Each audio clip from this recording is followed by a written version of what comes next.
Viņa tevi neatstāja, lai tevi sāpinātu. Viņa aizgāja, lai tu viņu neturpinātu sāpināt. Ja kāds aiziet no dzīves tavas, tu vari to uztvert kā personisku uzbrukumu, bet dažreiz tas nav par tevi. Tas ir par viņas izdzīvošanu. Viņa neaizgāja prom, lai salauztu tavu sirdi. Viņa aizgāja prom, lai pasargātu savu sirdi.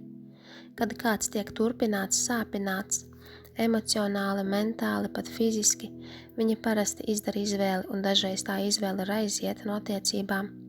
Ne tāpēc, ka viņai nerūp, bet tāpēc, ka viņa nevar izturēt sāpes. Aiziešana nav vājums, tā ir sevis cieņa. Pirms to viņu vaino vai sauc par neusticīgu, cītīgi paskaties, kā tu rīkojies. Kad tu klausi, kad viņa stāsta par to, kā jūtās savās sāpēs, vai tu pūlies mainīties, jo neviens neaiziet bez iemesla.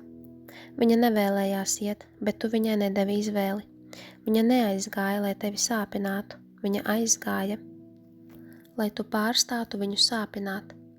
Uzņemies atbildību un dari labāk, respektē viņas lēmumus un mācies no tā.